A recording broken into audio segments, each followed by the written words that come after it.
CM Revanth మా ఎమ్మెల్యేను కలవడంలో తప్పు లేదు. అరే మరి ప్రధానమంత్రి నరేంద్ర మోడీని రేవంత్ రెడ్డి గారు కలిస్తే మాత్రం తప్పు.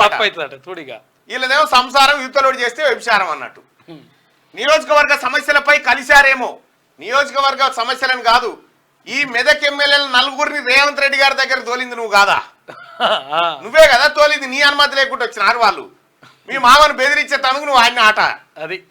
ఇక రెండోది, 10 రోజుల్లో దిగిపోయే మోదీ ప్రాపకం కోసం రేవంత్ పాకులాడుతున్నాడు. మోడీని బడేబాయ్ అనడం దేనికి సంకేతం? ప్రజలతో పాటు కాంగ్రెస్ ను మోసం చేస్తున్నాడు. 3 నెలల్లో 16,000 కోట్ల అప్పులు చేసిండ్రు. కేసీఆర్ పై నోటికొచ్చినట్టు మాట్లాడితే ప్రజలే బుద్ధి చెప్తారట. కేసీఆర్ ఏమనంటే ప్రజలే బుద్ధి చెప్తారట, ప్రజలే కేసీఆర్ బుద్ధి చెప్పి అయిపోయా. ఇక రెండోది, 3 నెలల్లో 16,000 కోట్ల అప్పులు చేసినంటే ఓ సన్నాసి మీరు చేసిన అప్పులు కిస్తీలు కడితేందుకే చేయాల్సిన పరిస్థితి తెచ్చిరు. మీరు 5 లక్షల కోట్ల అప్పులు చేసి కనీసం 1 తారీఖు ప్రభుత్వ ఉద్యోగులకు కూడా జీతాలు ఇవ్వని పరిస్థితి మీది. రమణ, ప్రభుత్వ ఉద్యోగులకు కూడా జీతాలు ఇచ్చిరా? ఇయ్యలే. ఇవాళ ప్రభుత్వ ఉద్యోగులకు 1 తారీఖు నాడు జీతాలు. కానీ నువ్వు తెలంగాణ ఉద్యమ సమయంలో ఏం చెప్పినావు కేసీఆర్? ప్రభుత్వ ఉద్యోగులకు కేంద్ర ప్రభుత్వ ఉద్యోగులతో సమాన వేతనాలు వస్తాయి, మీకు ఐఆర్ ఇట్లుంటది, మీకు పిఆర్సీ ఇట్లుంటది. 3 డిఏలు. గౌరవ ముఖ్యమంత్రి రేవంత్ రెడ్డి గారికి కూడా ఒక రిక్వెస్ట్, సార్ ఇంకొక 3 డిఏలు వాళ్ళకు పోవాలి, దయచేసి దాన్ని పరిశీలించండి ప్రభుత్వ ఉద్యోగులకు. రైట్, అది అట్లా పెడితే మీకు ఇది చేస్తా అది చేస్తా అంటివి, ఆఖరికి ఏడికి తెచ్చినావు ప్రభుత్వ ఉద్యోగులకు?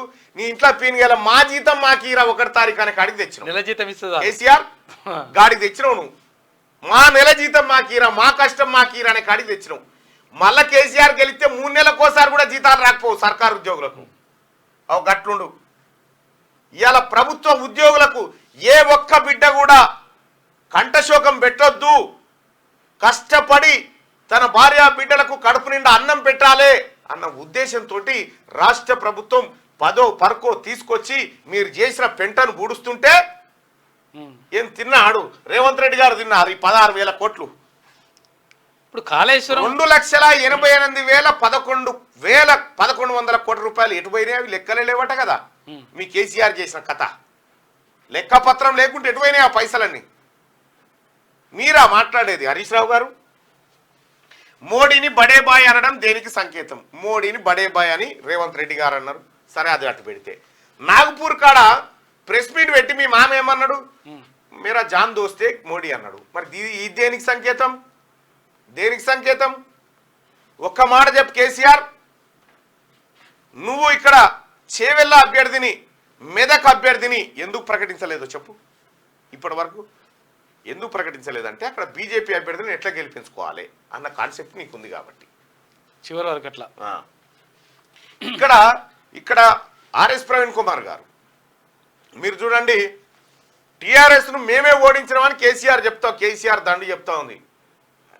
బీజేపీ టీఆర్ఎస్ను మేమే ఓడించినామని, ఏది కాంగ్రెస్ను మేమే ఓడించినామని చెప్తా ఉన్నారు, బీజేపీని మేమే ఓడించినామని చెప్తా ఉన్నారు. అది ఇచ్చిపెడితే ఆర్ఎస్ ప్రవీణ్ కుమార్ గారు సిర్పూర్లో పోటీ చేయకపోతే ఎవరు గెలిచేటోళ్ళు? ఆర్ఎస్ ప్రవీణ్ కుమార్ గారు బీఎస్పీ పార్టీ పటాన్చెర్లో పోటీ చేయకపోతే ఏ పార్టీ? కాంగ్రెస్ గెలిచేది. సూర్యాపేటలో ఒట్టేజానయ్య పోటీ చేయకపోతే కాంగ్రెస్ గెలిచేది. ఇట్లా రకరకాలుగా ఈక్వేషన్స్ ఉన్నాయి. హరీష్ రావు గారు ఈ డ్రామాలు ఆపురిగా, ఇవి జనానికి తెలవక కాదు, పిచ్చోళ్ళని చేయకురి.